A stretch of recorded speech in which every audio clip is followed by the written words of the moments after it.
우리의 잠재의식은 무한한 가능성을 품고 있습니다. 이것은 단순한 말이 아닌 과학적 사실입니다. 당신은 자신의 진정한 잠재력을 알고 계십니까? 우리의 의식은 빙산의 일각에 불과합니다. 그 아래에는 우리가 상상조차 하지 못했던 거대한 정신의 영역이 펼쳐져 있습니다. 이 영역을 이해하는 것이 우리 삶의 혁명적 변화를 가져올 수 있습니다. 안녕하세요. 영혼의 바람입니다. 오늘은 생명의 책 12장부터 14장까지를 살펴보며 육체의 정신, 잠재의식의 탐구, 그리고 불멸성의 문제에 대해 이야기하겠습니다. 생명의 책 3편 업턴 싱클레어 제12장 육체의 정신 잠재의식이 무엇이며 육체에 어떤 영향을 미치는지 그리고 이성으로 어떻게 통제하고 활용할 수 있는지를 논한다. 건강 문제에서 정신의 중요성은 우리가 보통 정신이라고 부르는 것, 즉 일상적으로 의식 속에서 마주치는 정신 상태가 실제로는 우리의 전체 정신 중 작은 부분에 불과하다는 것을 이해할 때 더욱 분명해진다. 이 의식적 정신 외에도 우리의 인격 중에는 우리의 거처에 딸린 창고와 같은 거대한 부분이 있다.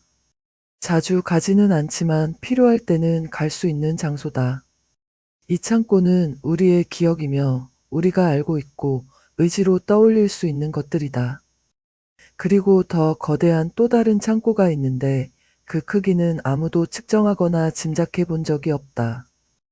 이 창고는 우리가 알았던 모든 것을 어쩌면 우리 조상들이 알았던 모든 것까지 포함하고 있는 것 같다. 인간의 정신을 빙산에 비유하는 것이 일반적이다. 일부분은 바다 표면 위로 드러나 있지만 물 아래 보이지 않는 곳에는 그 7배나 되는 부분이 떠 있다. 이 잠재의식은 육체와 가장 밀접하게 연결된 부분인 것 같다. 그것은 뇌의 후방 부분, 척수, 그리고 태양신경총과 같은 더 큰 신경절에 자리 잡고 있다. 이는 우리의 육체 활동을 통제하는 정신의 부분으로 우리가 처음 빛을 보기 전부터 일어났고 우리가 잠자는 동안에도 계속되며 죽을 때까지 멈추지 않는 모든 기적 같은 일들을 관장한다. 우리가 손가락을 베어 외부 세균이 혈액 속으로 들어오면 어떤 신비로운 힘이 수백만 개의 혈구를 그 부위로 급파하여 침입한 적을 파괴하고 삼키게 한다. 우리는 이것이 어떻게 이루어지는지 알지 못하지만 이는 철도 시간표만큼이나 정확하게 측정되고 규제되는 지적인 행위다. 몸의 영양 공급이 부족해지면 무언가가 위장을 통해 배고픔이라고 부르는 통지를 보낸다. 위장에 음식을 넣으면 무언가가 위산을 분비하여 소화시킨다. 소화된 음식이 준비되어 혈류로 흡수되면 무언가가 그중 어느 부분을 근육으로, 어느 부분을 뇌세포로, 어느 부분을 머리카락으로, 어느 부분을 손톱으로 만들지 결정한다. 물론 때로는 실수가 발생하여 질병이 생기기도 한다.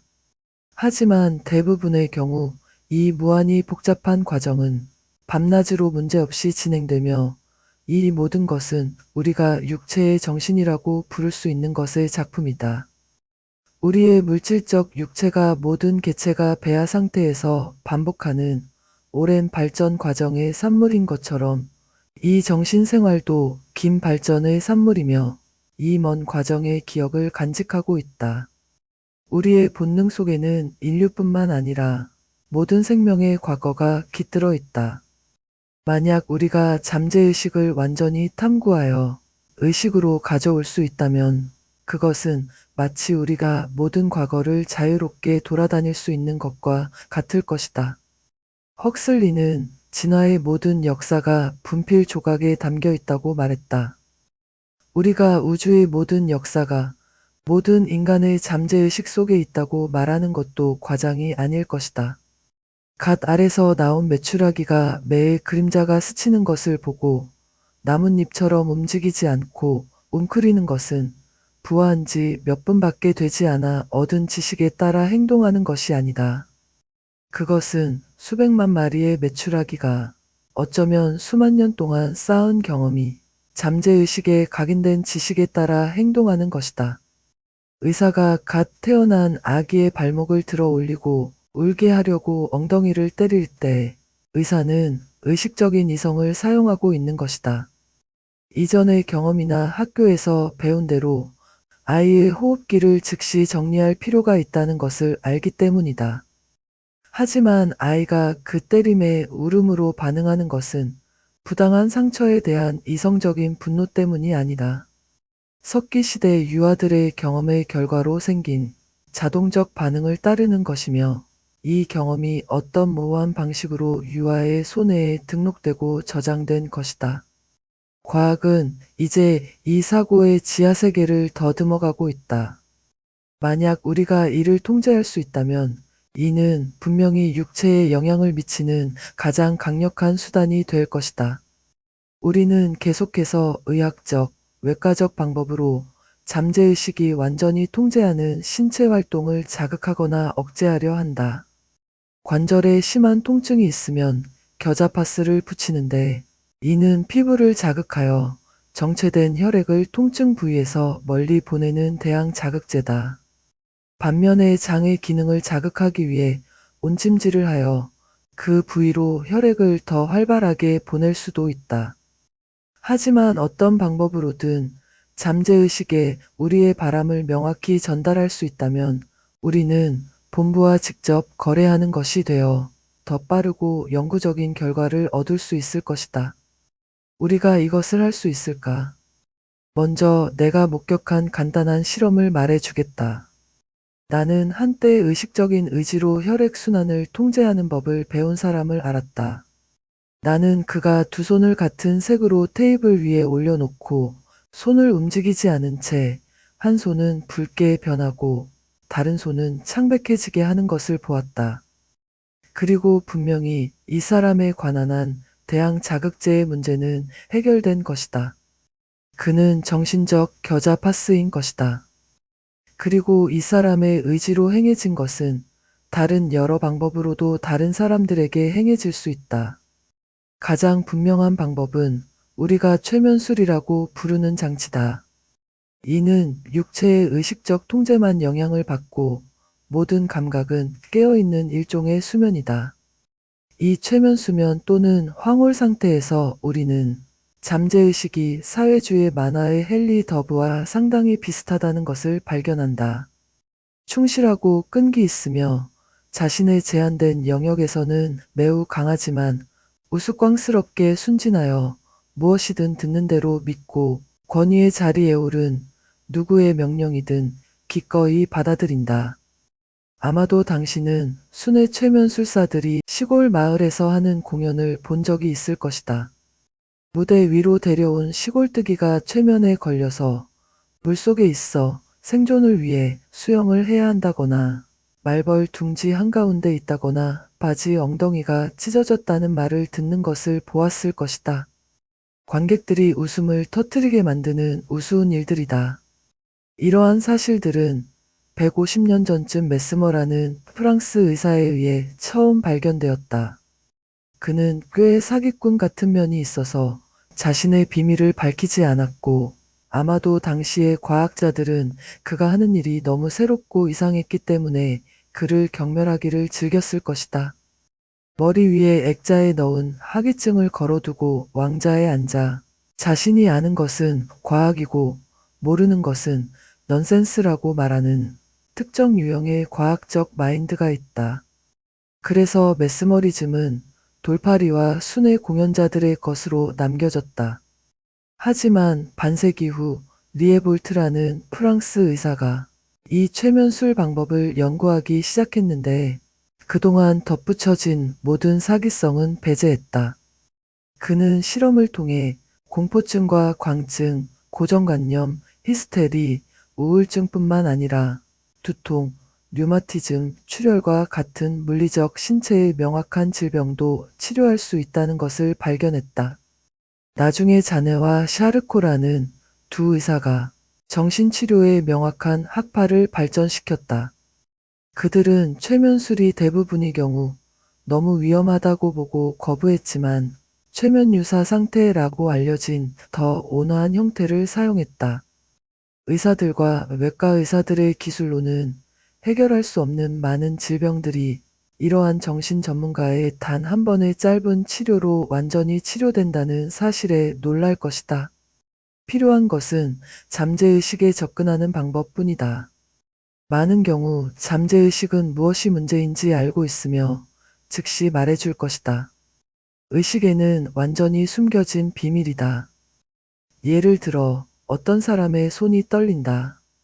수년간 떨렸고 그는 왜 그런지 모른다.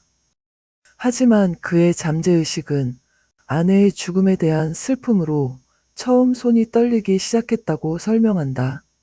또한 잠재의식은 순순히 즉시 슬픔의 시기는 지났으며 손이 다시는 떨리지 않을 것이라는 제안을 받아들인다. 또는 벌레들이 자신의 몸 전체를 기어다닌다고 확신하게 된 여성이 있다. 그녀를 만지는 모든 것이 벌레가 되고 심지어 드레스의 주름까지도 벌레가 된다. 그녀는 신경과민 상태이며 당연히 정신병원으로 가는 길에 있다. 그녀는 최면에 걸려 시술자가 이 벌레들을 하나씩 잡아 죽이는 것을 본다. 마지막 벌레를 죽였다고 말하자 그녀는 아니요, 하나 더 있어요 라고 주장한다. 시술자가 그 마지막 벌레를 잡자 그녀는 완전히 만족하고 완벽하게 치료된다. 그녀의 남편은 더 이상 매일 밤 어항에서 잠잘 필요가 없어져서 안도감을 표현하는 편지를 쓴다. 이 사례는 쾌켄보스 교수의 저서 최면치료의 다른 많은 사례들과 함께 소개되어 있다. 잠재의식 인격에 영향을 미치는 가장 강력한 수단 중 하나는 종교적 흥분이다. 종교는 고대로부터 내려왔으며 그 공포와 황홀경은 우리의 본능적 자질의 일부다. 종교적 감정을 움직일 수 있는 사람들은 고정관념뿐만 아니라 완전히 육체적으로 보이지만 정신분석을 통해 히스테리적 성질임이 밝혀지는 많은 질병을 치료할 수 있다. 물론 손을 얹거나 순전히 정신적 수단으로 치료하는 이러한 종교인들은 자신들이 최면술이나 그와 비슷한 것을 사용한다는 것을 격렬히 부인한다. 나는 크리스천 사이언스 신자들이 자신들의 치료 방법을 그들이 거부하는 동물자기와 조작 및 다른 악마의 장치들과 동일시한다면 격렬한 항의 편지를 보낼 것이라는 것을 안다. 내가 말할 수 있는 것은 그들의 기적이 잠재의식에 영향을 미침으로써 이루어진다는 것이다. 다른 방법은 없다.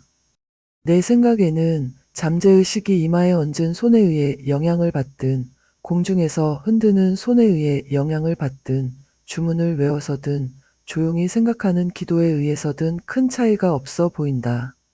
만약 잠재의식에게 신이 그것에 작용하고 있으며 신이 전능하고 이 특정한 치유를 지시하고 있다고 설득할 수 있다면 그것은 상상할 수 있는 가장 강력한 암시이며 많은 치료의 기초가 된다. 하지만 이를 위해 내가 에디 부인의 형이상학적 허황된 소리에서 어떤 의미를 찾아야 한다면 나는 매우 유감스럽지만 차라리 아픈 채로 있는 것을 선호한다. 하지만 그런 경우는 아니다. 진실이 아닌 것을 믿을 필요는 없다. 단지 잠재의식의 기계장치와 그것을 작동시키는 방법을 이해하기만 하면 된다. 우리는 이제 막 그 지식을 얻기 시작했고 의사들의 독단주의와 신앙치료사들의 광신주의 모두에서 자유로운 열린 마음이 필요하다.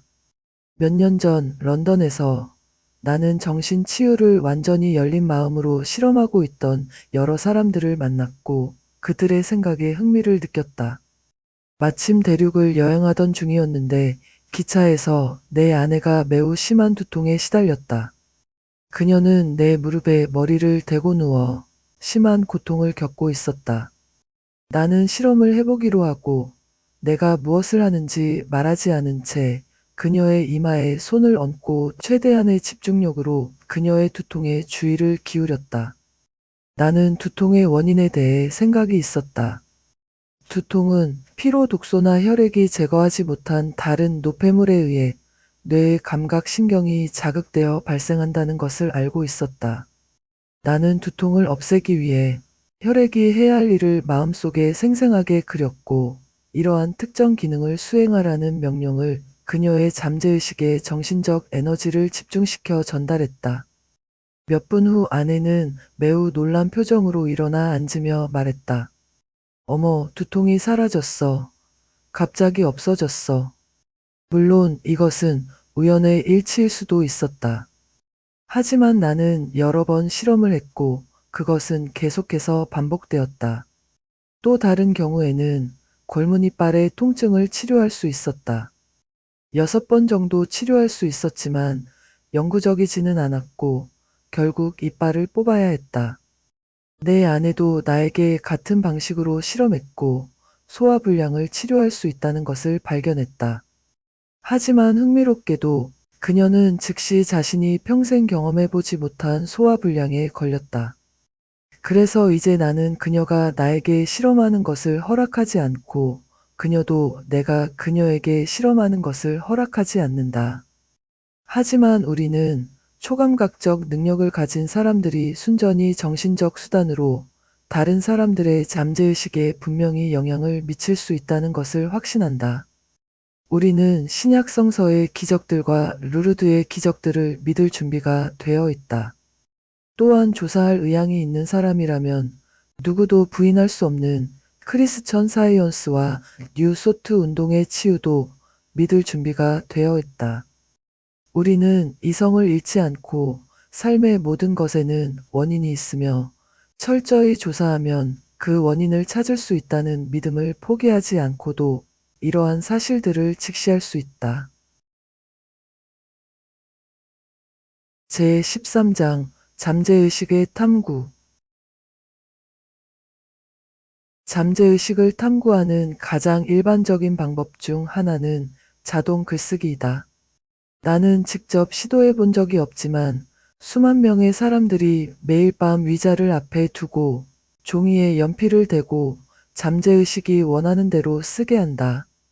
대부분은 죽은 사람들로부터 메시지를 받기를 희망한다. 이는 다음 장에서 논의할 문제다. 지금으로서는 자동 글쓰기와 탁자, 두드리기, 그리고 다른 매개체의 장치들이 우리에게 거대한 잠재의식의 정신세계를 열어주었다는 것으로 충분하다. 과학계의 일부는 여전히 경멸적인 태도를 보이며 이 모든 것을 사기라고 부른다.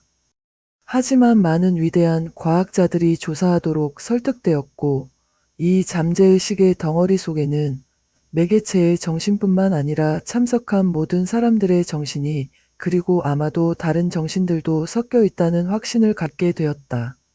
내 생각에는 초심리학 연구회의 진행 과정을 공정하게 연구하고 텔레파시가 적어도 잠재의식의 힘 중 하나라는 확신을 갖지 않을 사람은 없을 것이다. 텔레파시는 일반적으로 생각의 전달로 알려져 있다. 누구나 초감각적이라고 불리는 사람들을 알고 있을 것이다. 그들은 세계 다른 곳에 있는 친구에게 무슨 일이 일어나고 있는지 알거나 누군가가 자신을 원한다고 감지해서 위층으로 올라가거나 누군가가 온다는 예감이 들어 문으로 갈 것이다. 이런 일들이 단순한 우연일 수도 있지만 현대 연구자들이 이러한 주제에 대해 밝혀낸 것을 읽고 배우는 수고를 하지 않는다면 그것이야말로 비과학적일 것이다. 다음과 같은 사실은 확실하며 유능한 연구자라면 누구도 부인하지 않는다. 당신의 마음속에 있었던 것은 여전히 그곳에 있으며 묻혀있는 기억을 끌어내는 방법을 찾는 것이 가능하다.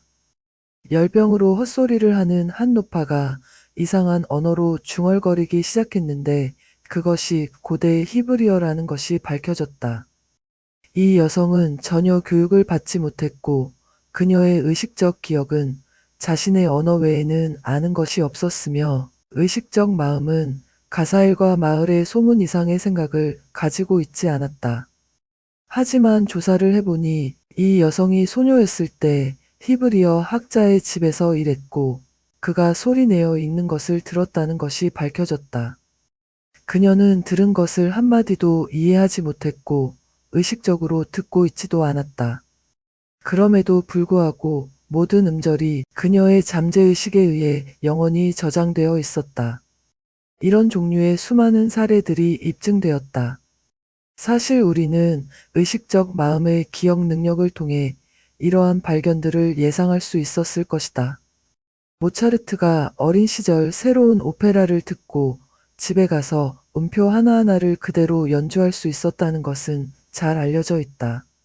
현재 미국에는 동시에 30개의 체스 게임을 진행하며 공개 시연을 하는 아이가 있다. 32자리 숫자와 32자리 숫자를 곱하거나 성경을 거꾸로 암송하는 등의 암산을 하는 사람들도 있었다. 이 모든 것이 믿기 어려워 보인다. 하지만 더욱 믿기 어려운 것이 있다. 우리의 잠재의식에 저장된 이러한 능력들이 동물의 정신에도 저장되어 있다면 어떨까? 몇 년 전 모리스 마테르링크는 알려지지 않은 손님이라는 책을 출간했는데 그 책에서 그는 소위 엘버펠트 말들에 대한 실험을 이야기한다. 두 마리의 말이 주인에 의해 앞발로 신호를 주도록 수년간 훈련받았고 겉보기에 큰 숫자를 세고 나누고 곱할 수 있었으며 제곱근과 세제곱근을 구하고 이름을 철자로 쓰고 소리와 향기와 색을 인식하고 시계 문자판에서 시간을 읽을 수 있었다. 물론 이것이 터무니없다고 말하기 쉽고 말들이 훈련사로부터 어떤 신호를 받았을 것이라고 할 수 있다. 하지만 실제로 이 말들은 훈련사가 없는 상태에서도 작업을 수행했다. 어둠 속에서도 머리에 자루를 씌워도 작업을 수행했으며 독일의 최고 과학자들도 충족시킬 수 없는 시험 조건을 제시할 수 없었다. 세상에는 많은 거대한 사기가 있었고 이것도 그중 하나였을 수 있다. 반면에 많은 새로운 발견도 있었다. 나로서는 인간의 잠재의식의 기적을 탐구하는 것을 마치기 전에는 말이나 개의 잠재의식에서 어떤 것도 불가능하다고 단정 짓지 않을 것이다. 또한 말과 개의 잠재의식이 어떻게 현대 건축학과 공학이 가르칠 것이 없을 정도로 교묘하게 그들의 뼈와 이빨을 만들고 수리하는지 설명해 줄 학자를 기다릴 것이다. 나는 또한 두 사람에게 공통된 잠재의식 영역을 찾는 것이 가능하다면 인간과 말에게 공통된 영역이 있을 수 있다고 제안하는 것이 왜 터무니없는지 묻고 싶다. 그들이 같은 음식을 먹고 같은 공기를 마시며 같은 애정을 느끼고 같은 위험에 두려워하는 것보다 이것이 왜 더 터무니없다는 것인가. 이러한 주제에 대해 독단적이 될 수 있는 사람들은 오직 무지한 사람들 뿐이다. 조사할 수고를 하는 사람들은 매일 더 놀라운 것들을 발견하며 우리가 여기에 아직 겨우 문을 연 지식의 전체 우주가 있다는 것을 깨닫는다. 예를 들어 우리가 인격과 그것이 의미하는 바에 대해 얻고 있는 사실들을 생각해보자. 당신은 아마도 확실히 아는 것이 있다면 당신이 한 사람이며 다른 누구였던 적이 없고 당신의 몸은 당신에게 속해 있으며 다른 누구도 그것을 사용한 적이 없고 앞으로도 사용할 수 없다는 것이라고 말할 것이다. 하지만 내일 당신이 사라지고 다른 누군가가 당신의 몸을 소유하여 그것을 이리저리 걸어 다니며 당신의 옷을 입고 당신의 돈을 쓸 수 있다고 말한다면 어떨까? 당신 안에 또는 당신의 몸 안에 당신이 전혀 알지 못하고 꿈꾸지도 못한 6개의 다른 인격이 있을 수 있으며 내일 그들과 당신 사이에 누가 당신의 귀로 듣고 당신의 혀로 말하고 당신의 옷을 입고 다닐 것인지를 두고 전쟁이 벌어질 수 있다고 말한다면 어떨까? 만약 당신이 다중인격에 대한 문헌을 잘 알지 못한다면 수학을 하는 말만큼이나 이것이 믿을 수 없는 일이라고 말할 것이다. 앤설 본 목사의 사례부터 시작해보자. 그는 수년 전 로드 아일랜드의 한 마을에서 매우 존경받는 성직자였다. 어느 날 그가 사라졌고 가족들은 그의 소식을 듣지 못했다. 2년 후 펜실베이니아의 한 마을에 있던 상점 주인이 갑자기 자신이 앤설 본 목사라는 것을 깨달았는데 그동안 자신이 무엇을 하고 있었는지 어떻게 상점을 운영하게 되었는지 알지 못했다. 최면 상태에서 그는 자신 안에 두 개의 인격이 있다는 것이 밝혀졌고 그의 최면 인격은 그동안 일어났던 모든 일을 기억하고 자유롭게 이야기했다. 또는 정신치료 문헌에서 보슈왕 양으로 알려진 젊은 여성의 더욱 매혹적인 사례를 살펴보자. 그녀의 이야기는 보스턴의 모턴 프린스 박사가 쓴 인격의 해리라는 책에 나온다. 약 30년 전 매우 양심적이고 품이 있는 젊은 여성이었던 보슈왕 양은 신경질적이고 아프게 되었으며 그녀에게 수치심과 굴욕감을 주는 이상한 행동을 하기 시작했다. 최면 상태에서 이것이 다중인격의 사례임이 발견되었다. 나중에 스스로를 셀리라고 이름 지은 다른 인격은 보슈왕 양과는 완전히 달랐는데 장난스럽고 허영심 많고 아이처럼 원초적이었다. 셀리는 보슈왕 양에 대해 강한 반감을 가지고 있었고 그녀를 모욕적인 이름으로 불렀다. 때때로 셀리가 보슈왕 양의 몸을 차지할 수 있을 때면 그녀의 적에게 굴욕적인 장난을 치는 것을 즐겼다. 그녀의 돈을 쓰고 빚을 지게 하고 약속을 어기고 친구들 앞에서 그녀의 명예를 실추시켰다. 셀리는 항상 건강했고 보슈왕 양은 항상 아팠다. 셀리는 그들이 소유권을 두고 싸우는 몸을 가지고 길고 지치는 산책을 하고는 춥고 비참한 상태로 길을 잃고 무일푼이 된 채로 보슈왕 양에게 돌려주곤 했다. 물론 이는 보슈왕 양을 더욱 더 망가뜨렸고 셀리는 그녀의 시간을 점점 더 많이 차지했다. 셀리는 보슈왕 양이 하고 생각하는 모든 것을 알았지만 보슈왕 양은 셀리에 대해 알지 못했다. 그녀는 단지 자신의 삶에 설명할 수 없는 공백이 있고 그 시간 동안 자신이 설명할 수 없는 일들을 했다는 것만 알았다. 그리고 친구들이 자신을 미쳤다고 생각하기를 원하지 않았기 때문에 이 끔찍한 상황을 숨기려 했다. 하지만 셀리는 친구들에게 편지를 쓰고 또한 보슈왕 양이 다시 몸을 차지했을 때 발견하도록 모욕적인 편지를 써둠으로써 그녀의 계획을 망쳤다. 그러던 어느 날 수년간의 치료 후에 또 다른 인격이 나타났다. 이 인격은 보슈왕 양이나 셀리에 대해서도 전혀 알지 못했고 몇 년 전 보슈왕 양이 알았던 것만을 알고 있었다. 보슈왕 양은 대학 교육을 받았고 프랑스어를 읽고 말할 수 있었다. 셀리는 프랑스어를 전혀 몰랐고 배우려고 애써도 헛수고였다. 새로운 인격은 대학 교육을 전혀 받지 않았다.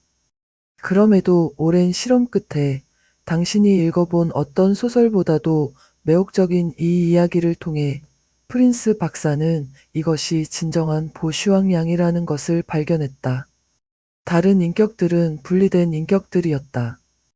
그는 원인이 심각한 정신적 충격이었다는 것을 밝혀냈고 결국 첫 번째 보슈왕 양과 마지막 인격을 통합하고 완고하고 제멋대로인 셀리를 억제하는데 성공했다. 이 이야기를 읽으면서 당신은 그가 정신적으로 한 인간을 살해하는 것을 지켜보게 된다. 셀리는 불쌍하게 삶을 위해 애원하지만 그는 그녀에게 사형을 선고하고 무자비하게 형을 집행한다. 이는 해피엔딩이 있는 영화 스릴러와 같다.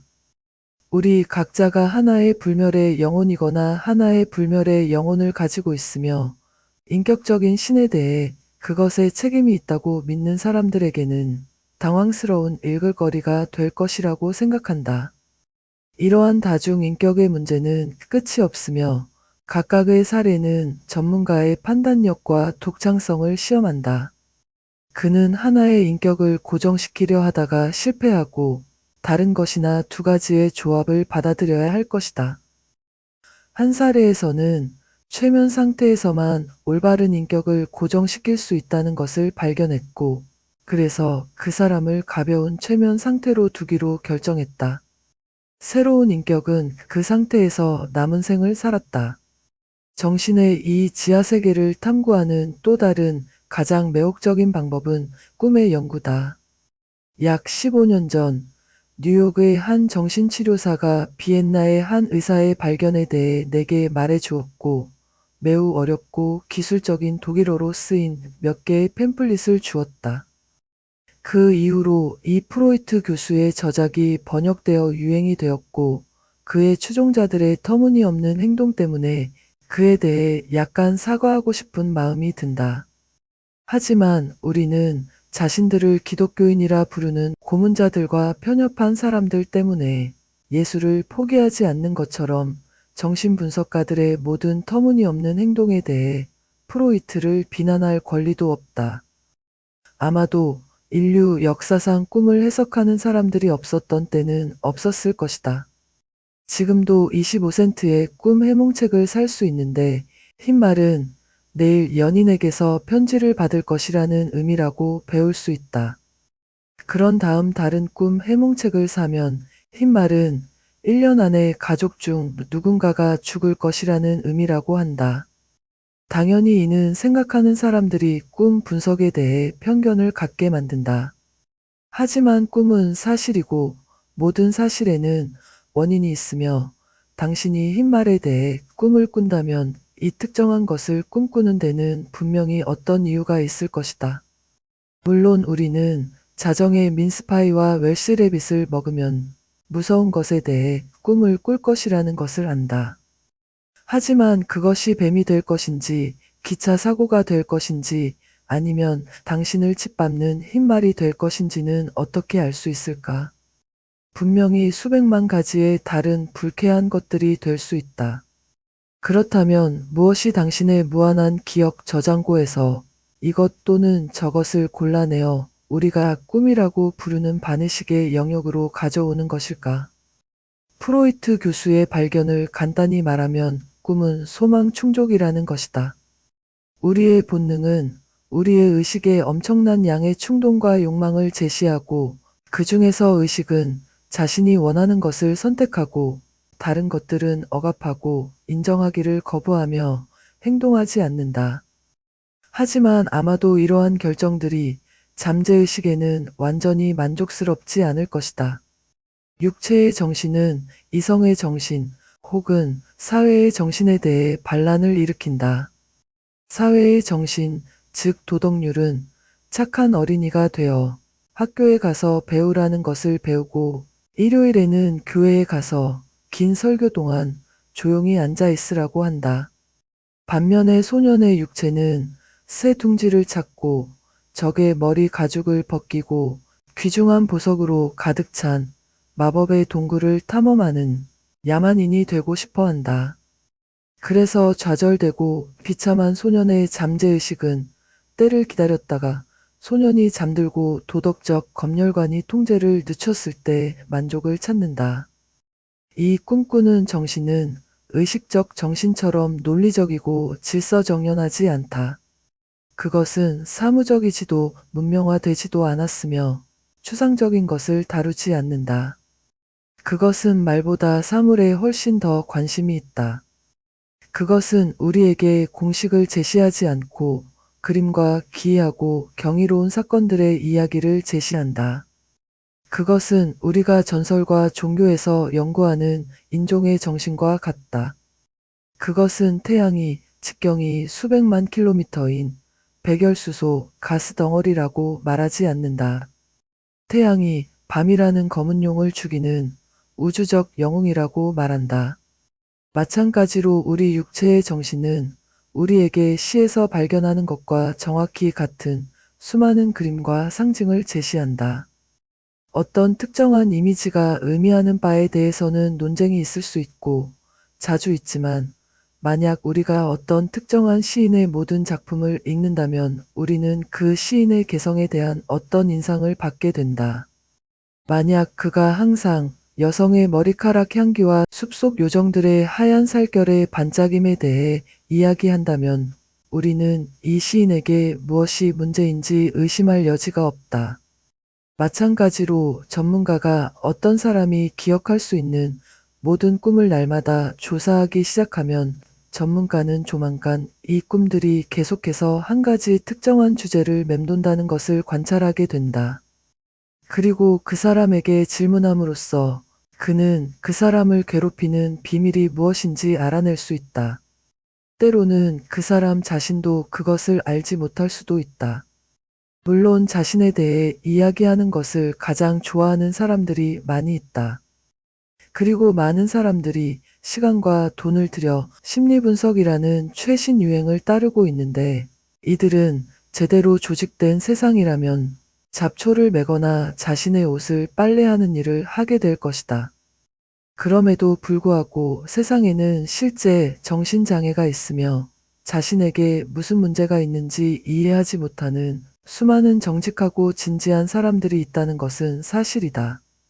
여기에 양심적인 연구자가 무엇이 문제인지 알아내고 그들에게 분명히 설명할 수 있는 한 가지 방법이 있다.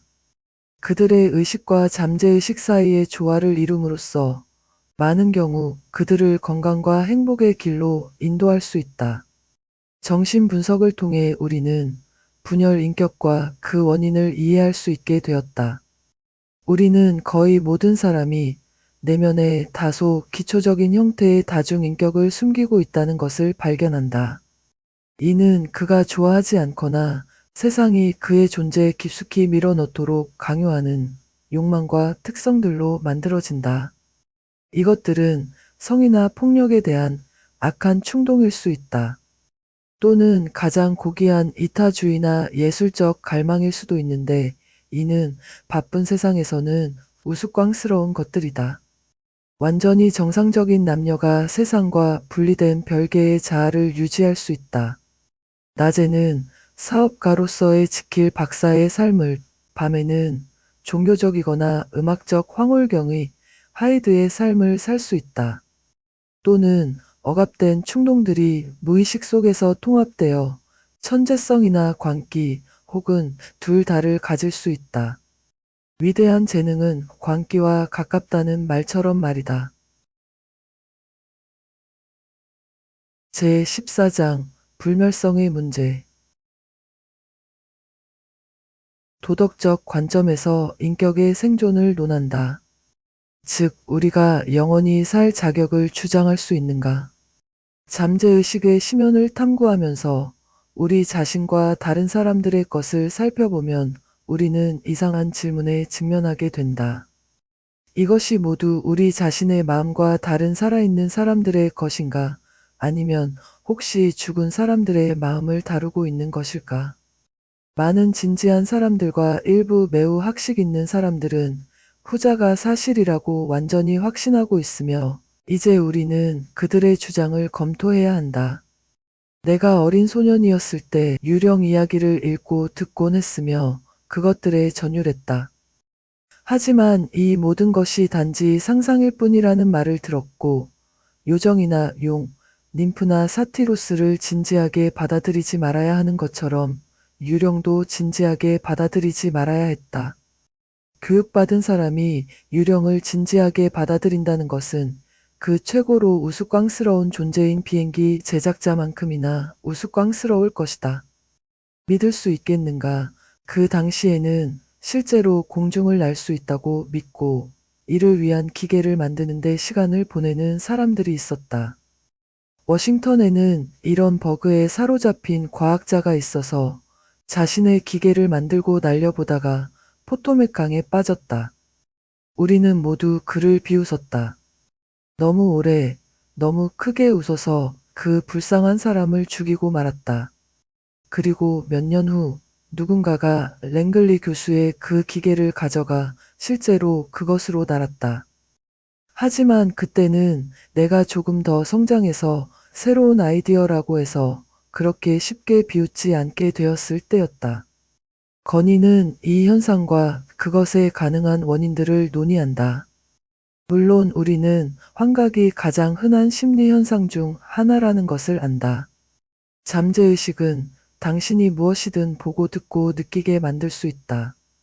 마찬가지로 잠재의식은 당신이 무엇이든 보고 듣고 느끼게 할 수 있는 힘이 있다. 다중인격의 거의 모든 사례에서 분리된 인격들 중 일부는 다른 인격들이 보고 듣고 느끼게 할 수 있다. 또한 의식은 이러한 것들을 실제만큼이나 진짜라고 받아들인다는 것을 이해해야 한다. 환각과 현실을 구별할 방법이 없다. 다른 사람들에게 물어보는 것 말고는 말이다. 그리고 만약 우리가 텔레파시의 개념을 받아들인다면 환영은 이러한 방식으로 일어나는 환각이라고 말할 수 있다. 즉, 병들거나 죽어가는 당신의 아내나 어머니, 친구의 잠재의식이 당신의 잠재의식에 어떤 강렬한 인상을 전달하고 이것이 당신의 잠재의식으로 하여금 당신의 의식에 그 사람의 완벽한 이미지를 제시하게 만든다. 그 사람이 당신과 걷고 이야기하는 것처럼 보이며 당신의 의식은 그 이미지가 진짜가 아니라는 것을 알 방법이 없다. 살아있는 자의 환영에 대해서는 이 정도로 하자. 하지만 죽은 자의 환영은 있는가? 출현 시간이 사망 시간 이후라는 것이 증명될 수 있는 사례가 있는가? 물론 이것조차도 생존을 증명하지는 못할 것이다. 텔레파시적 충동이 우리 자신의 마음속에서 지연될 수 있다. 우리 자신의 정신 상태가 가능하게 될 때까지 의식으로 떠오르지 않을 수 있다.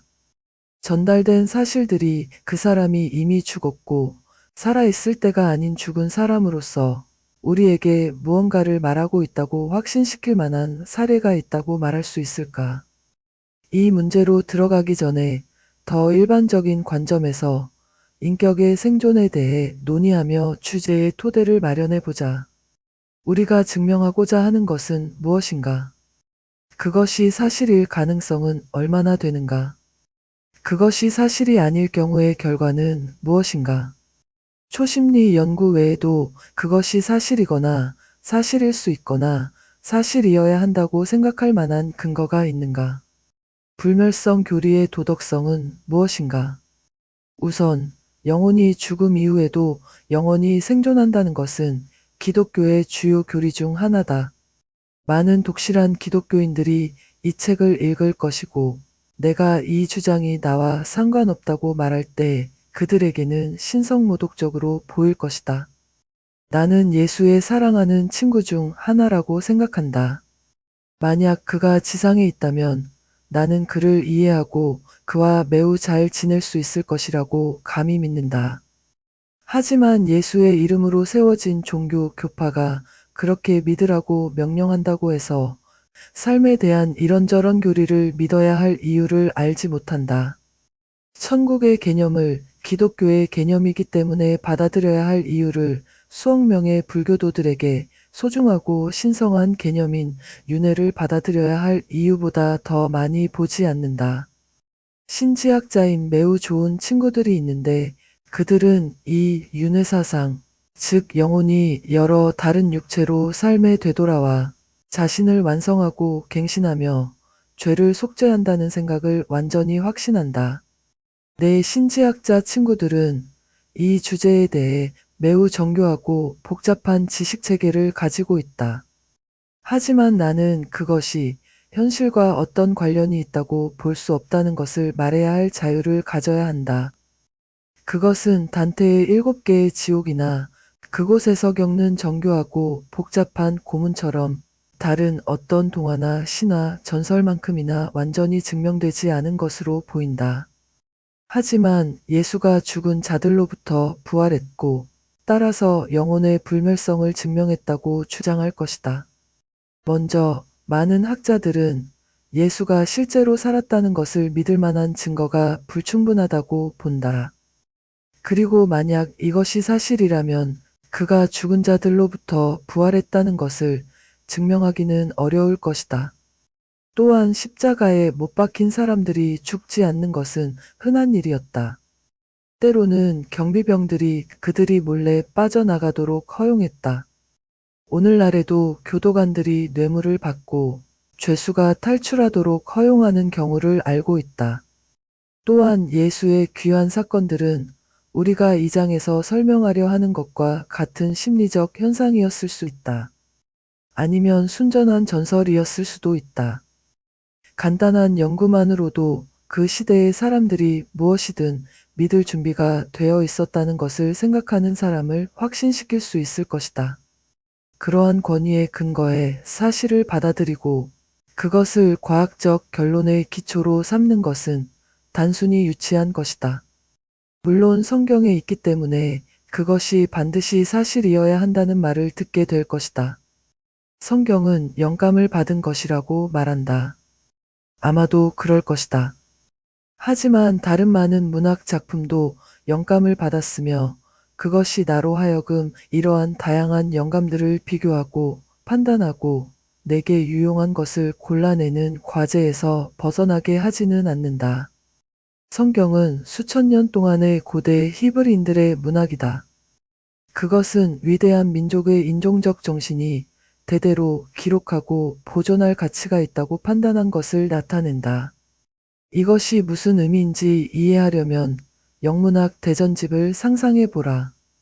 게르만 신화, 섹슨 연대기, 아서왕의 죽음, 초서의 이야기들, 아일랜드 동화, 베이컨의 수필, 셰익스피어의 비너스와 아도니스, 영국 기도서, 웨스트민스터 사원의 건축 명세서, 버크의 귀족록 상당 부분, 블랙스톤의 주석서, 웨슬리의 찬송가, 포프의 인간론, 칼라일의 과거와 현재 몇 장, 글래드스톤의 연설, 블레이크의 시, 쿡 선장의 세계 일주 이야기. 이 설명이 불경스럽게 들릴 수 있지만 그렇게 의도된 것이 아니다. 이런 관점에서 성경을 꺼내 살펴보라. 하지만 만약 우리가 이 지상의 삶을 마치고 완전히 죽는다면 도덕적 책임과 죄의 벌은 어떻게 되는가? 천국으로 보상하고 지옥으로 위협할 수 없다면 악인에게 선해지라고 무엇이라 말해야 하는가? 우선 우리는 이 방법을 수천 년 동안 시도해 왔고 그 결과를 보면 우리가 다른 방법으로 인간이 올바르게 행동하도록 유도하는 것이 더 나을 것 같다. 요즘 사람들은 천국과 지옥을 그렇게 완전히 믿지 않지만 역사적으로 완전히 믿었던 시기가 있었다. 신자들은 단지 잔인했을 뿐만 아니라 배신적이고 탐욕스럽고 술에 취해 있었다. 사실 나는 인간의 삶에서 자동적으로 작동하는 보상과 처벌의 체계의 윤곽을 알아볼 수 있다고 생각한다. 악인이 항상 처벌받고 선한 사람이 항상 보상받는다는 것을 증명할 수는 없지만 생각해보면 나는 이 세상에서 내가 아는 어떤 악인과도 자리를 바꾸고 싶지 않다. 삶이 항상 그들을 잡아내지는 않을 수 있지만 그들의 후손들을 잡아내는 방식이 있다. 예를 들어 지금 러시아의 대공들과 그들의 자녀들에게 닥치는 운명을 공유하게 될 것을 알고 있다면 나는 전혀 행복할 수 없을 것이다. 삶은 하나이며 개인을 위해 존재하는 것이 아니라 인종을 위해 존재한다. 그 원인과 결과는 한 개인에게서 항상 나타나는 것이 아니라 후손들의 계보에서 나타난다. 하지만 이것은 완벽한 정의가 아니라고 주장할 것이다. 당신이나 나의 관점에서 보면 완벽하지 않다. 하지만 이 세상에서 그런 관점에서 완벽한 것이 무엇이 있는지 묻고 싶다. 왜 우리의 정의가 우리의 건강이나 사고, 기후나 정부보다 더 완벽해야 하는가? 그리고 우리의 정의가 이러한 다른 것들처럼 우리에게 달려있는 것은 아닐까? 아마도 우리가 해야 할 일은 전능한 신이 가설적인 천국에서 처리하기를 기다리는 대신 여기 지금 덕이 항상 보상받고 악덕이 항상 처벌받도록 보장하기 위해 노력하는 것일지도 모른다. 나는 내 삶이 매우 경이롭고 엄청나게 흥미롭다는 것을 발견한다. 나는 주어진 조건대로 그것을 받아들이고 최선을 다하려 한다. 미래의 삶에서 무엇이 주어져야 하는지 지시할 권리가 있다고 생각하지 않는다. 아버지가 크리스마스 선물을 주시면 나는 행복하고 감사하다. 물론 다음 크리스마스에도 선물을 받을 것을 안다면 더 행복할 것이다. 하지만 아버지가 하나의 크리스마스 선물을 주셨다고 해서 무한한 수의 선물을 주셔야 한다고 주장할 권리가 있다고는 생각하지 않는다. 다음번에도 선물을 받을 것이라는 확신이 들 때까지 크리스마스 선물에 대해 감사하기를 거부하는 것은 매우 배은망덕한 일일 것이다. 나는 또한 내가 우주의 도덕성이 내가 불멸하다는 사실에 절대적으로 의존한다고 주장할 만큼 그렇게 훌륭한 사람이라고 생각하지 않는다. 물론 나는 영원히 살면서 세상에서 일어날 모든 놀라운 일들을 알고 싶다. 만약 그렇게 살 것이라는 것이 사실이라면 나는 엄청나게 기뻐할 것이다. 하지만 그것이 반드시 사실이어야 한다고는 말할 수 없으며 내가 할 수 있는 것은 그 가능성을 조사하는 것뿐이다. 이 점에 대한 내 견해는 스피노자의 한 문장으로 표현된다. 신을 바르게 사랑하고자 하는 자는 신이 자신을 사랑하기를 바라서는 안 된다. 요약하면 불멸성의 문제는 순전히 사실의 문제다. 희망이나 두려움이나 교리나 도덕적 주장에 전혀 영향받지 않는 열린 마음으로 접근해야 할 문제다. 우리가 지금 알지 못하고 증명할 수 없더라도 불멸할 수 있다는 것을 분명히 아는 것은 가치가 있다.